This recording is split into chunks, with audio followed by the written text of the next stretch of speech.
नमस्कार, meet at Agra के 10वें एडिशन में आप सभी का बहुत बहुत स्वागत है। मैं हूं Piyush Shrivastava. Meet at Agra leather और फुटवेयर इंडस्ट्री का वो फोरम है जहां पर कि टेक्नोलॉजी की बात की जाती है। वो फोरम है जहां पर लेदर और फुटवेयर इंडस्ट्री की तमाम चैलेंजेस और समस्याओं को आगे लाया जाता है।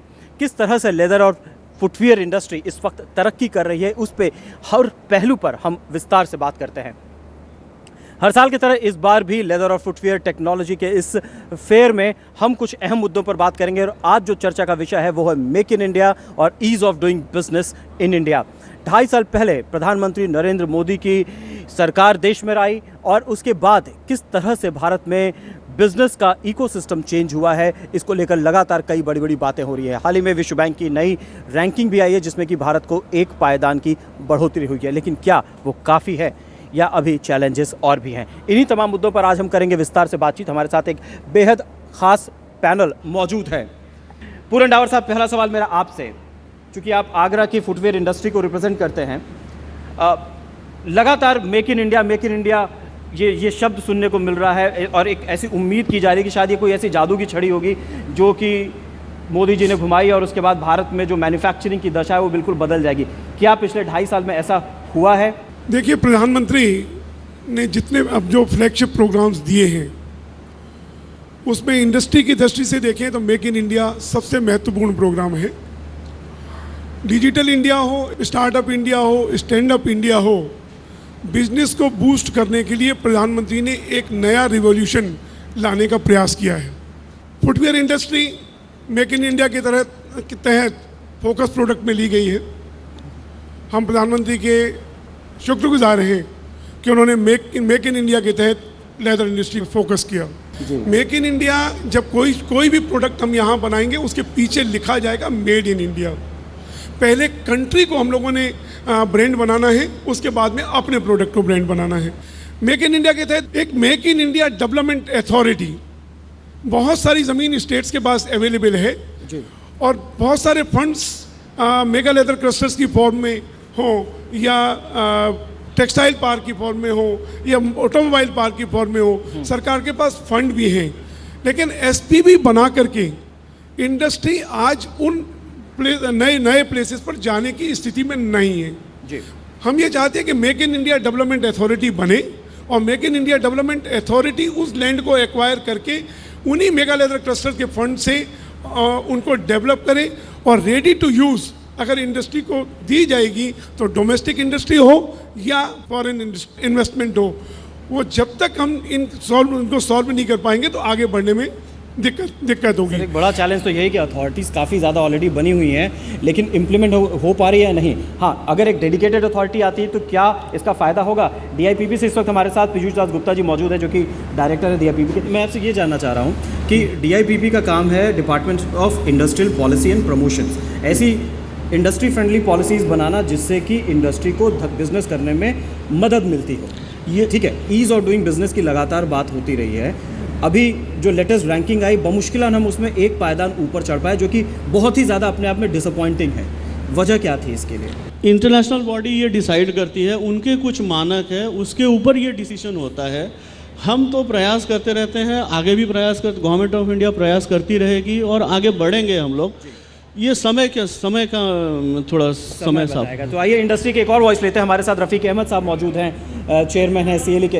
रफ़ीक साहब, चाइना ने हमसे 10 साल 12 साल बाद लेदर में वो उतरा, लेकिन आज हमसे कहीं ज़्यादा वो आगे हो चुका है। क्या वजह है, क्यों पीछे रह गए हम? देखिए, जो मेक इन इंडिया की जो कोशिशें किया जा रहा है अभी, अगर हम यही चीज़ को 15 साल पहले या 10 साल पहले अगर करते तो हम जो चाइना को चांस दिया है हमने, जो ये बिज़नेस ओरिजिनली था कोरिया में, जापान में, ब्राज़ील में, ये सारा बिज़नेस जो है चाइना पहुंच गया। क्यों? चाइना ओपन किया वो टाइम पे, रेगुलेशन बहुत कम है उधर। दूसरा के फॉरेन इन्वेस्टमेंट के लिए एक अच्छी अपॉर्चुनिटी दिया उन्होंने, उसीलिए वो ज़माने में वो 15 साल पहले वो सारे लोग वहाँ माइग्रेट हो गए और उनकी प्रोडक्टिविटी भी बढ़ गई। आज वो डोमिनेट कर रहे हैं। अब 15 साल के बाद हमने भी ओपन किया है। अभी India is now open to the world, भी ये कर रहे हैं।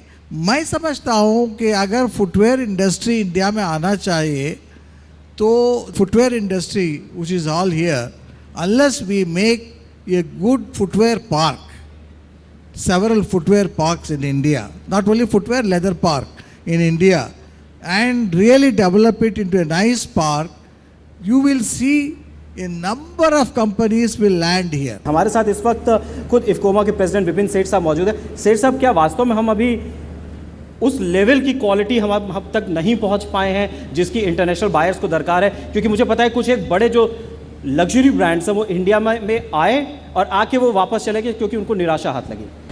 देखो, जहाँ तक क्वालिटी की बात है, क्वालिटी हमारे पास है मगर हमारे पास प्रोडक्टिविटी नहीं है। क्वालिटी हमारी एक्सेप्टेड है, जितने भी ब्रांड इंडिया में बन रहे हैं they want to buy it from India.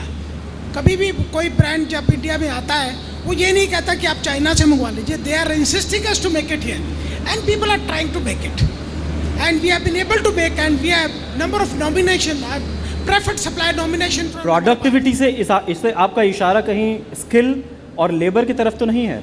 मेरा इशारा टेक्नोलॉजी के ऊपर है कि हमारे पास कई जगह पे टेक्नोलॉजी नहीं है, हमें टेक्नोलॉजी बाहर से लानी चाहिए।